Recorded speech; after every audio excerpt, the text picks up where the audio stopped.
Hello everyone, स्वागत है एक बार आप सभी का फिर से हमारे इस नए YouTube channel learning with Supriya के साथ, जिसमें मैं ऑडिट की एक नई सीरीज स्टार्ट की हूँ सीए इंटरमीडिएट के लिए, जिसका दो पार्ट ऑलरेडी अपलोड हो चुका है यूट्यूब पे, पार्ट 1 एंड पार्ट 2। जिसमें मैं ऑडिट का जो हमारा फर्स्ट चैप्टर है, मैं ऑलरेडी आपको बताई हूँ कि ऑडिट का पहला चैप्टर से लेके ऑडिट के जितने भी लास्ट तक के चैप्टर हैं, सारे चैप्टर की मैं कंसेप्ट वाइज और नोट्स के साथ, इसी नोट्स से मैं आपको पढ़ाऊँगी। नोट्स के साथ सारे वीडियो में अपलोड करूँगी। तो मैं पहला चैप्टर हमारा अभी चल रहा है, जिसमें nature, objective and scope of the audit में हम लोग बात कर रहे हैं, जिसमें 2 पार्ट में हमने 5 कंसेप्ट जो है वो डिस्कस कर चुके हैं।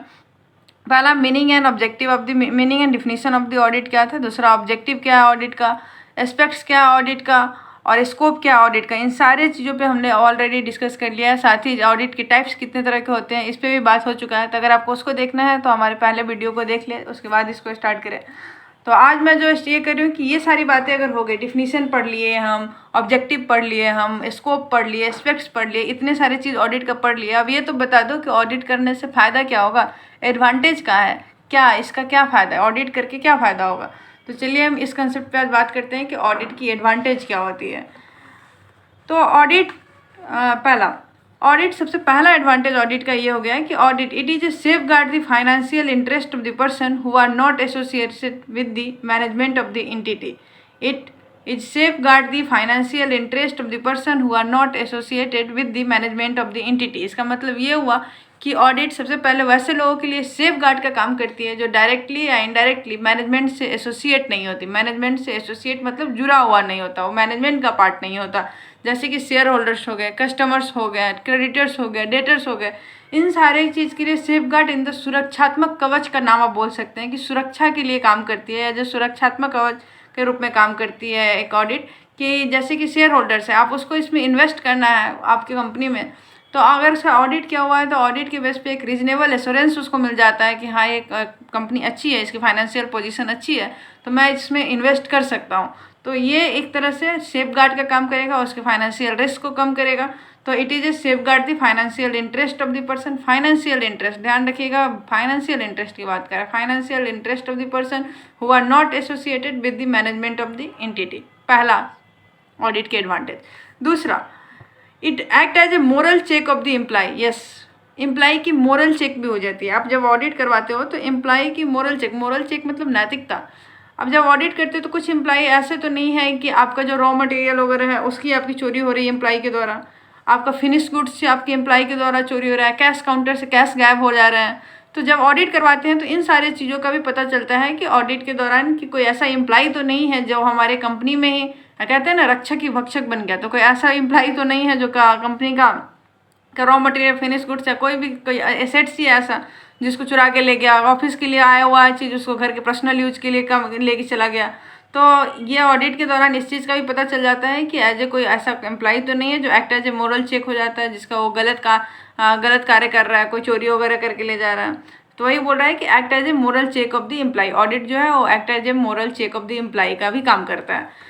तीसरी एडवांटेज जो हो गया ऑडिट का ये है कि helpful in the settling liabilities for tax. अरे टैक्स तो आप कंपनी हो, ऑर्गेनाइजेशन है, एंटिटी हो, टैक्स तो देना पड़ता है।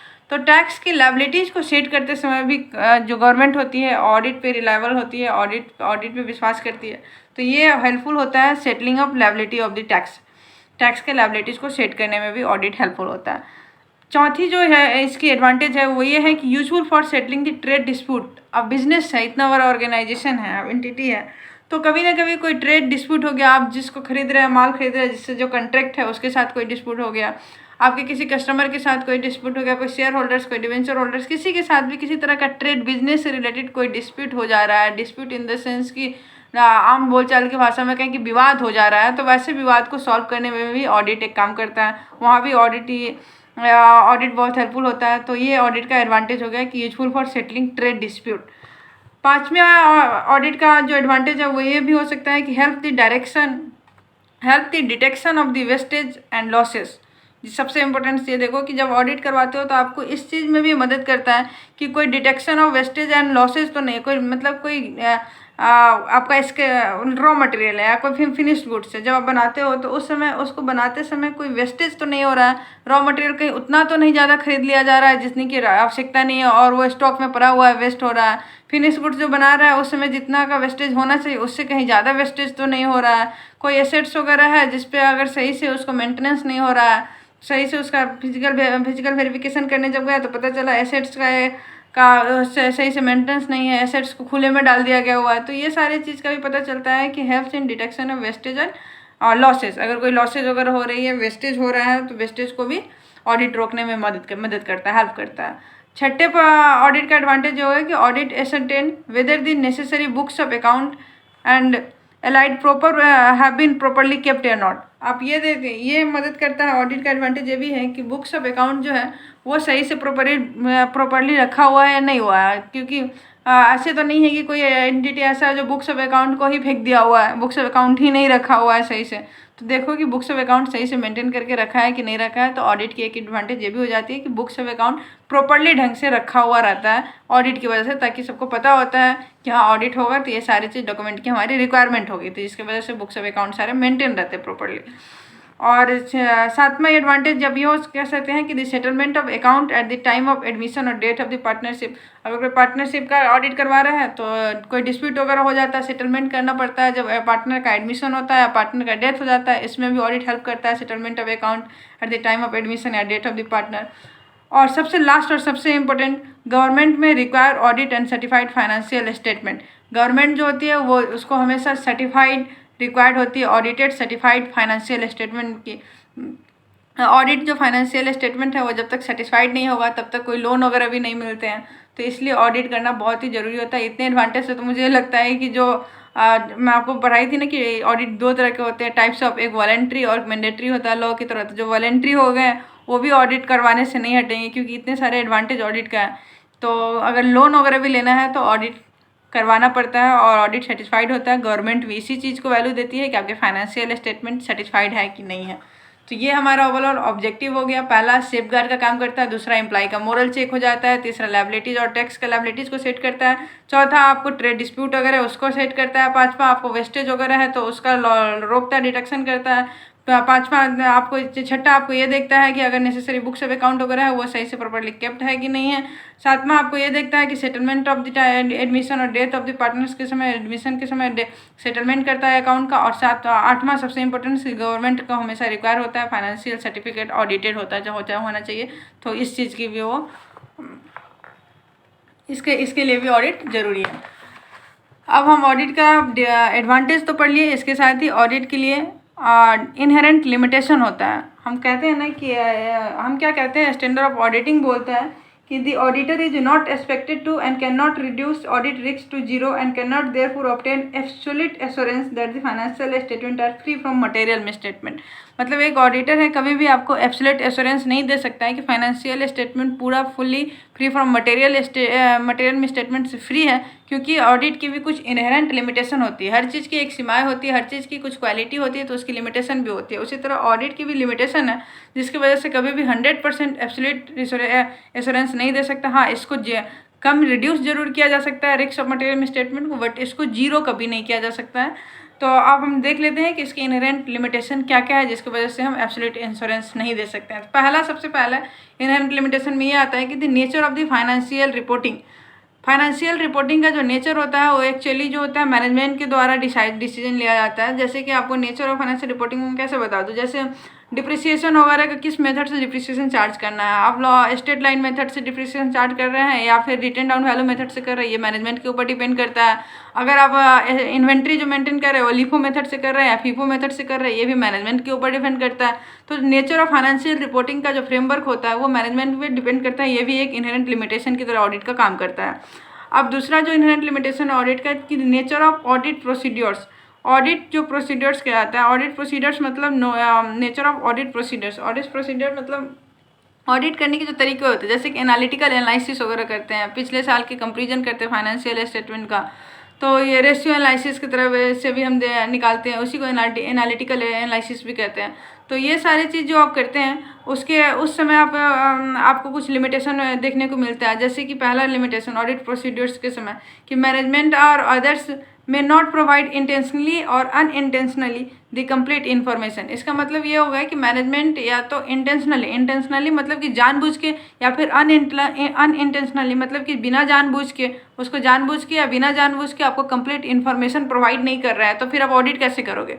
तो मैनेजमेंट अगर आपको ये जानबूझ के या बिना जानबूझ के, इंटेंशनली या अनइंटेंशनली अगर कंप्लीट इन्फॉर्मेशन नहीं प्रोवाइड कर सकता है, ये भी एक ऑडिट का इनहेरेंट लिमिटेशन होता है। इसमें बी में आप ये देख सकते हो कि audit procedure use to gather audit evidence में भी ineffective for detecting intentional misstatement. ये इसका मतलब ये हुआ कि ऑडिट प्रोसीजर जो लगा रहा है वो ऑडिट एविडेंस जो गैदर किया ऑडिट प्रोसीजर से वो इनइफेक्टिव है। इनइफेक्टिव मतलब कि सफिशिएंट नहीं है, काम नहीं कर रहा है detecting an intentional misstatement. Intentional मतलब कि जानबूझ के जो मिस स्टेटमेंट की गई है उसको डिटेक्ट करने में, उसको ढूंढने में ऑडिट प्रोसीजर जो है गैदर ऑडिट एविडेंस जो गैदर किया वो इफेक्टिव नहीं है। तो ये भी इनहेरेंट लिमिटेशन ऑडिट का हो सकता है।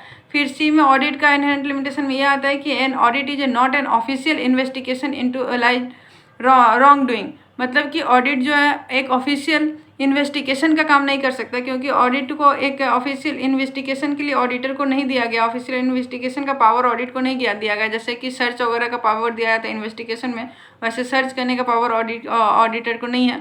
तो ये भी एक ऑडिट का ऑफिशियल इन्वेस्टिगेशन नहीं कर सकता, ये ऑडिट का एक इनहेरेंट लिमिटेशन में आता है। चौथा पॉइंट अब ये ध्यान देखेंगे इनहेरेंट लिमिटेशन में ऑडिट का कि टाइम लाइन, सबसे इंपॉर्टेंट कि time lines of financial reporting and the balance between benefit and cost. मतलब कि ऑडिट अगर कर रहा है भाई तो उसका टाइम लाइन्स होता है, ऑडिटर को भी ध्यान रखना है कि इस टाइम पीरियड के अंदर हमको ऑडिट रिपोर्ट देना है। अब इतने सारे चीज़ें रहते हैं, सारे चीज़ों के एकदम से पूरे अच्छी तरह से कैसे वो आप उम्मीद कर सकते हैं कि 100% उसमें सही होगा।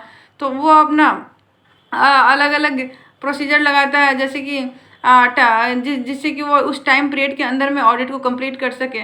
बेनिफिट ऑफ कॉस्ट भी तो ऑडिट करते समय खर्चे भी तो लगते हैं, ऑडिट का टीम है तो अगर वहाँ पे फिर खर्च होते हैं उसको कॉस्ट को भी बैलेंस करना पड़ता है। तो इसके ध्यान में रखने की वजह से भी आप ऑडिट का एक लिमिटेशन हो जाता है कि आप 100% आप एब्सोल्यूट एश्योरेंस नहीं दे सकते हैं टाइम लाइन्स की वजह से। तो वही बोला है कि time lines of financial reporting and the balance between benefit and cost.